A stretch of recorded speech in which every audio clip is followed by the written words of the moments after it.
Welcome to the Miami International Boat Show 2024. Today we are at the Scout booth and we're taking a look at their brand new Scout 261 XSS double step hull. This is going to be a hybrid ultimate fishing bay boat. This is an absolutely awesome boat, guys. Let's take a look.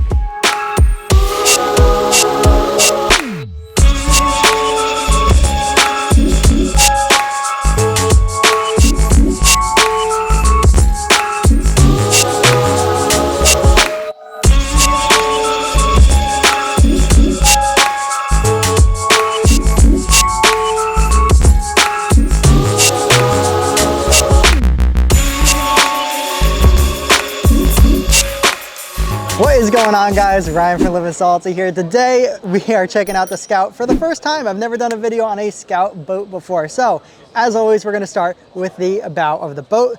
We're going to go ahead and walk up on here. So with a bay boat that is a hybrid fishing offshore, it's very important to make sure you have a nice casting platform, catching all your live bait, catching, just casting off the front. It's very important to have a nice casting platform. You can see here on the 261 Scout, they have a very nice casting platform that does have equipped with a Minn Kota trolling motor. Hopping down from the casting platform over here, you might be able to tell we have a couple little magnets over here. This seat is actually removable via magnets, which is very nice.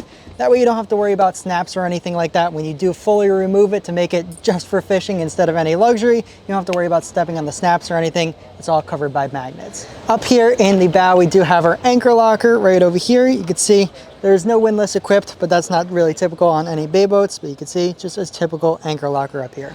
So we're gonna have a couple storage options up here in the front. The first one here is going to be this nice little dry storage. Looks like it could also be a fish box here as well. If you take a look at the starboard side of the boat right over here, we're gonna have another storage, which we're going to have the identical one over here on the port side of the boat as well. Speaking of the front U-shaped seating over here, we're gonna of course test out our forward-facing seating here for your passengers. Has a nice removable backrest over here right behind me. And let me tell you, walking around this boat, the upholstery quality is really superior to a lot of other boat manufacturers that I've seen. Guys, it is very noticeable. These cushions are softer, they feel really good quality, and they made a lot of features specifically on this boat, which we'll show you guys later, to make sure that this upholstery holds up for a very long time. But this is a very nice seating option. Looks like you could fit a whole bunch of people. And like I showed you guys, it is removable. So if you're only planning on fishing that day, you don't want to be standing up on top of your upholstery, especially of this quality. You're just gonna end up ruining, getting it dirty, so you can go ahead and remove all those via magnets. And let me tell you guys, those magnets are not easy to get off, and it's not easy to get off, so it's not gonna blow away on you. Let me just take off the one cushion. The thing is so... Taking a look at our forward seating situation here, very surprised to have such a big lounger seat on a 26-foot bay boat. That is pretty impressive that Scout included here. We're going to open it up and look at the size of that storage hatch. That is not something I really expected to see on this kind of boat. And actually you can see there's a little hatch under here. And this is going to be access to your batteries right over here. Closing this on up, we are going to go ahead, test out the forward seating lounge. And it's going to be very comfortable. I will say I am a pretty small person generally. And this is not the biggest seat in the world. So two people, not too comfortably say. To me, it's more of a one-person lounger, but we are going to have some armrests here on the side. Very nice. So it's the little things in these high-quality boat manufacturers I like to look for on these boats, and Scout definitely did it here. Just a simple cup holder over here. Now, instead of the condensation, the water buildup in here going right into the bilge, they actually put a little fitting down here where the water is going to drain out. That way it's not going into your bilge. And it's those kind of little details that really set the low quality and the high quality boat manufacturers apart when they think of and engineer features like this. On the port side of the boat, we are going to have our cabin here. And let me tell you, this cabin door is very, very impressive. It's not a little flimsy door like you see on a lot of boats. This is a nice, thick, sturdy door. Has a nice little gasket around it here too to keep it nice and watertight. Come on in, take a look at what the cabin looks like on the inside. Very nice cabin here for a bay boat. You're gonna see you have a head in there as well, which is always good to have for when the family is on the boat. And we're gonna show you how a 5'10" person fits inside this cabin. And I do wanna point out really quickly that there is a strap over here to keep the door from slamming out open. But it's not gonna be the tallest cabin. If you can get down a little lower there, you can see my head hits the top, and I'm kind of bending over. So it's not a standing cabin for somebody that's 5'10". Children can stand in here, but that's about it.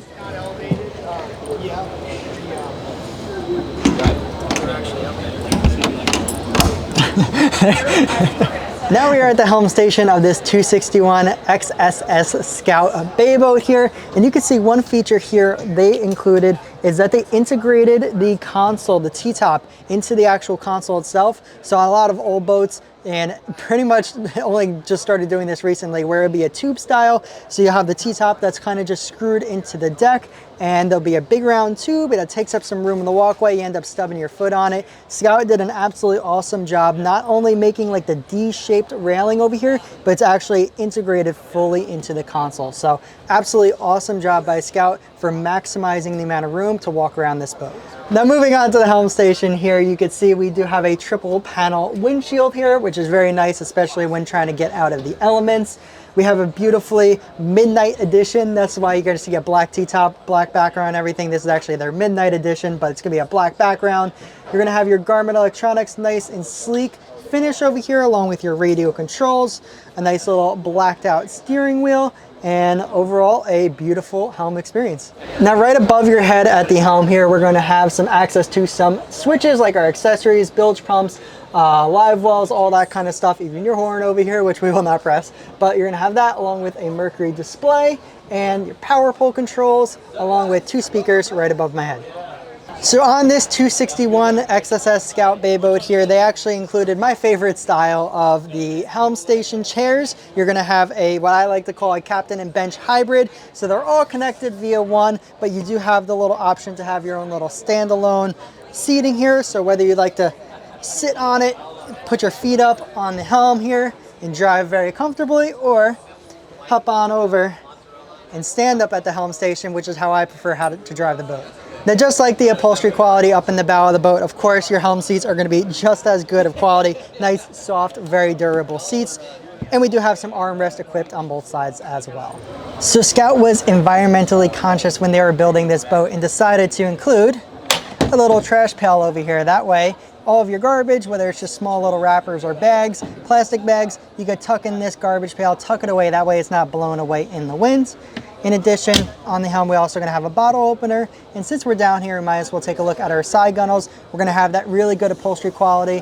We're going to have the side bolsters running up and down over here. Like I said, really good quality of the upholstery. You are going to see underneath, though, on the side gunnels, we don't have any storage down here for any boat poles or nets or gaffs or anything like that. That is one thing you are missing on this boat, but there are plenty of rod holders that you are able to stick it in on this boat here as well. And you can see, just for a little height reference, going to be right at my knee. So they're not going to be the tallest gunnels in the world, but that's not really what you were looking for on a bay boat like this. Now taking a look at the tackle station, as I like to call it, right behind our helm seating, we're going to actually have 4 rod holders that are kind of actually molded into the seat, which looks really cool. If we look right above us here, we're going to have 4 more rod holders on top of the T-top. In addition to that, we're going to have 2 cup holders over here. We have a nice little live well that has like the aquarium style, so you can see your baits nice and easily. And in addition to that, on the starboard side of the boat over here, which you can't see from over there, but we're going to have some additional tackle storage and other storage options over here. In addition, we're also going to have our raw water wash down there. Moving on to the stern of the boat over here, we're going to go ahead test out our rear seating situation here. So as you can see to my left and to my right over here, we're going to have 3 different seating options, both equipped with a cup holder here in the middle on either side. Now this is going to be really cool because this seating option, you can either have it like this here for the sandbar days with lots of guests, or if it's that hardcore fishing day, I'll show you guys how we can transform this into an awesome casting platform. Now with ease, we could transform this huge seating option here in the back to a nice casting platform. Now you're able to stand up here on the stern of the boat, walk around, throw your casting nets, cast out. Anything you want to do, you could do right here on this big rear casting platform. Now we do have a little bit of storage capabilities underneath these rear seating options over here. Right here is going to be a little dry storage option, but you can make this a live well if you want. Same thing goes for the starboard side of the boat as well. Now underneath our middle seat in the stern here is actually going to be our bilge access. which we will go ahead and throw a little light up on there for you guys. You can get in there and see it real good. I could always say you could tell the quality of a boat manufacturer by its bilge area, and you can see everything over here is nice, pristine, clean, neat. Nothing's rusting or anything like that here on this boat. They did an excellent job with the bilge area. Now, one thing the Scout Rep did tell me is that they're going to make a little basket that's going to sit right in here, so that way you have a little bit of storage and it's not just a lot of dead space over here. Now, as we close this up, you guys might see that we have a little gasket that goes all the way around the upholstery over here. So when we're closing it, it has a nice soft close to it and helps out with the upholstery and keeping it in good condition for a longer amount of time. Now, another unique feature here on this 261 Scout is going to be our molded step we have down here. You might be able to see that is something very cool about this boat. Now, this boat is going to be powered by a Mercury V10 400 horsepower, so you're going to be getting to your fishing destination plenty fast. You are going to have a power bowl here as well, so you guys can have your shallow water anchor when you hit your fishing spot. Now, it is also important to note that this boat does come standard with a jack plate over here, which I know I don't cover in a lot of my videos, so if you aren't familiar, the jack plate basically raises and lowers the motor in and out of the water, which allows you to run in shallower water. So like I mentioned earlier, this is the 261 XSS, which the SS stands for step. So we have a double step hull, which is going to help the boat get a little bit more lift, which is going to increase your speed along with your fuel efficiency. Now, just a little bit more information about this boat. It's going to be a 26-foot boat with an A6 beam, has an 89-gallon fuel capacity. And in addition, like I said, this is a inshore-offshore boat, so your draft is important. A 26-foot boat with a 17-inch draft is very impressive here. Now, this exact boat that you guys are seeing here with all of its features, its Mercury 400, the power pole, the trolling motor up in the front, is all going to be yours for $219,000. Now, I already can see the comments. I could see the future. It's going to say this is a lot of money. That's why I try to point out to you guys about the quality of this boat. Like I always say, you get what you pay for. The upholstery quality on this boat is some of the best that I've seen. You have the little features like the cup holders with the drains, just those kind of thinking, engineering, all that kind of stuff. Takes a lot of time, extra steps in the build process. And like I said, they did not skimp out on any of the products here. So that is why the boat costs $219,000. And that's gonna go ahead and wrap it up here for this episode of the Miami International Boat Show here at the Scout booth, taking a look at their brand new Scout 261 XSS bay boat. If you guys did enjoy this video, make sure you guys hit the like button. Definitely consider subscribing down below. If you want to see more boat walkthrough videos of bay boats in the future, let me know in the comments down below. And I'm going to go ahead and link another boat walkthrough video just like this one over here on the left side of the screen. Thank you guys so much for watching. Until my next one, remember to keep living salty.